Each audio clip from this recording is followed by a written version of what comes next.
Emakhosini bogogo nabomkhulu ngiyanamukela ku-channel yami nisahleleni nogogo Patricia. So ngithanda ukuphendula umbuzo kagogo Phiminyoni awubuze ku-YouTube, right? Uthi ngibingelele njalo gogo, ngicela ungichazele iphupho lami. Ngiphuphe ngimumuthe something emlonyeni, mangithi ngiyakhafula kwaphuma inecklace yami engiyaziyo kanye nobuhlali obubomvu, kuphume same time konke emlonyeni, ngikwamukela ngezandla.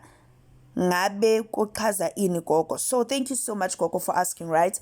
So number one, iphupho ma ukhafula already kuye kusho ukuthi kukhona ukungcola okuthize. I mean, to vomit something, it's very disgusting, right? Wena ma uyibuka ngelihlo lakho nami mangiyibuka ngelihlo lakho. So umuntu ufanele azibuza ukuthi okay, mangithola ubuhlalo ongiphuwa bona, why fanele ngibhlanze, why fanele ngibukhafule? Mhlambe abantu abadala bayakubonisa ukuthi ungaba umuntu ophuphayo, ungaba umuntu oboniswa into zabantu abadala, ungaba umuntu mhlambe onobizo, right?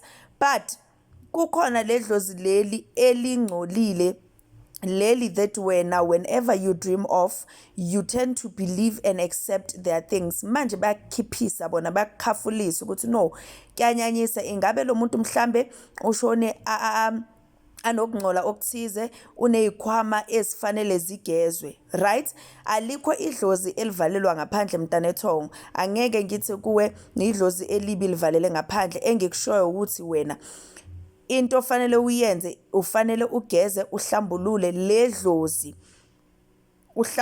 ledlozi, ulicelele uxolo kuwo wonke amacala ledlozi lihambe liwayenzile, right? Ngoba umsebenzi wethu njengoba siyingane zabantu abadala noma siyingane zedlozi ukuthi sisebenze siyenze lento le abantu abadala bahambe bangayicelanga noma bangayenzanga. Sibacelela uxolo, sibageze, sibayenze konke. Mangabe uyasonta kaShembe uhambe uyobanikelela enkosini, ubacelele intethelelo. Whichever way your dlozi will give you a direction on how you will do it, then you have to do it.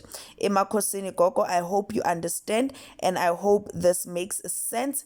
Please also follow WhatsApp channel yami la ngiposta khona ama-updates and any information abantu abayidingayo.